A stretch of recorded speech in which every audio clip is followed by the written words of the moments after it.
Olá! A medida provisória que autoriza a modificação dos contratos de trabalho foi publicada no Diário Oficial da União no dia 1º de abril. Essa medida vale apenas para a iniciativa privada e não afeta o funcionalismo público.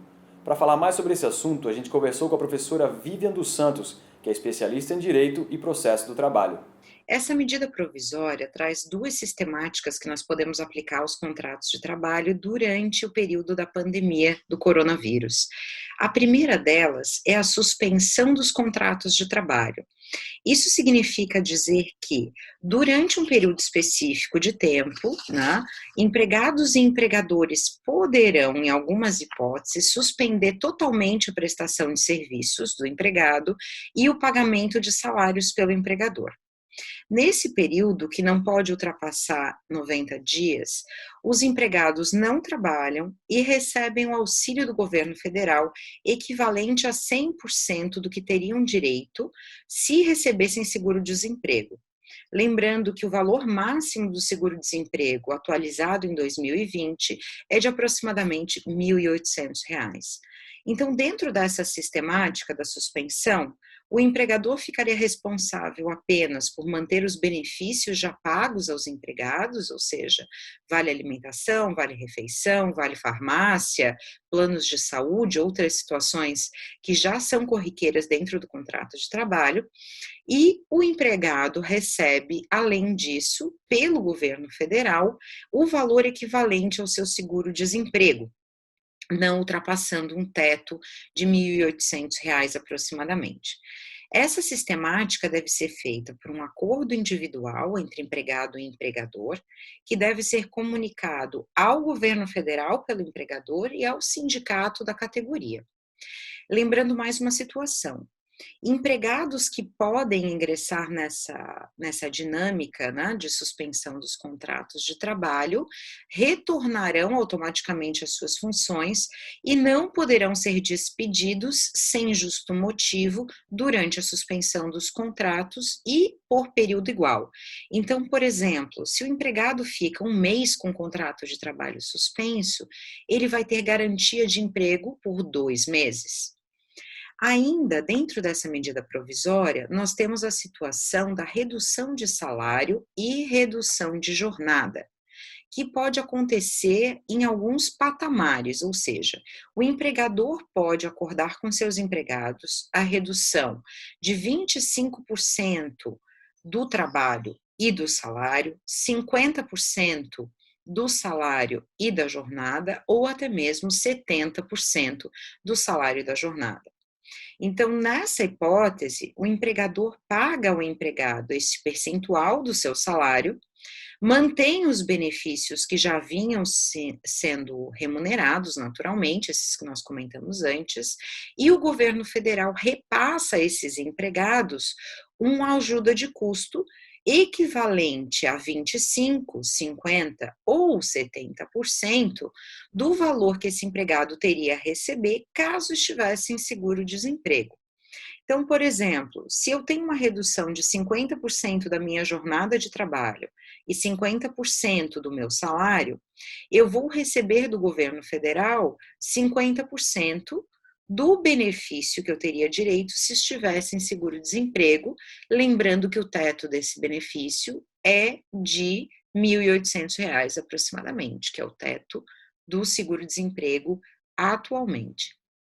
Da mesma maneira que acontece quando a gente tem a suspensão total do contrato de trabalho, os empregados têm assegurado o direito ao emprego durante a proteção ao emprego, durante o período em que ocorrer a redução, essa supressão salarial e de jornada, e por igual período. Então, se dura 30 dias, ou vamos dizer 60 dias, por exemplo, eu terei a garantia de emprego durante 60 ou 120 dias. Essa, em regra, de uma forma bastante sucinta, é o que nos passa a medida provisória 936. Lembrando que, em qualquer dos casos, o governo federal deve ser notificado pelo empregador da realização do acordo, assim como o sindicato da categoria do empregado deve ser também informado, por qualquer meio. A novidade é que uma decisão do Superior Tribunal Federal entrou em jogo no último dia 6 de abril. Para falar sobre esse conflito, a gente conversou com a advogada trabalhista Rosemary Farina. Nós tivemos publicada uma decisão monocrática, uma liminar, do ministro do STF, Ricardo Lewandowski, que prevê a seguinte situação. Ele entende, nesta liminar, que não é possível, simplesmente por instrumento escrito, ajustado entre empregado e empregador, se aplicar a regra da redução da jornada e salário ou a regra da suspensão do contrato de trabalho. Ele prevê, nessa sua decisão, que, havendo a celebração entre empregado e empregador da redução ou da redução da jornada e salário ou suspensão do contrato de trabalho, ainda no que está previsto na medida provisória, os sindicatos deverão ser comunicados acerca desta celebração. O que a liminar acrescenta? Ela acrescenta o seguinte: além de ocorrer a comunicação como prevista na medida provisória, o sindicato da categoria profissional, ele terá opções de ratificar ou não esse acordo firmado. Ou seja, eu particularmente entendo que o sindicato pode dar uma ratificação expressa, dizendo nós estamos de acordo, o sindicato está de acordo com esta redução ou com esta suspensão, porque já que a liminar prevê a possibilidade de ratificação tácita, ou seja, quando o sindicato deixa de se manifestar no prazo, presume-se a sua concordância, ou ainda o sindicato não concordando com a redução ou com a suspensão, ele deflagrará a negociação coletiva. E a negociação coletiva, ela tem todo um trâmite formal para que se chegue até o seu final. Este trâmite formal não é um trâmite célere, e ali nós temos uma outra discussão que decorre dessa medida liminar no que diz respeito aos prazos, mas que também não é objetivo dessa nossa fala. Então nós temos a situação de que agora os sindicatos terão que ser comunicados e os sindicatos terão que ratificar, expressa ou tacitamente. Se não houver ratificação, fica sem efeito, fica sem validade jurídica o ajuste firmado entre empregado e empregador. Quais são os problemas que nós temos dessa situação? Nós temos o problema da questão temporal, que eu mencionei, a questão do tempo que se leva para formalizar uma negociação coletiva, caso haja negativa por parte do sindicato. Nós temos a situação de que alguns sindicatos não têm estrutura logística para agasalhar estas situações de provocação de negociação coletiva neste momento.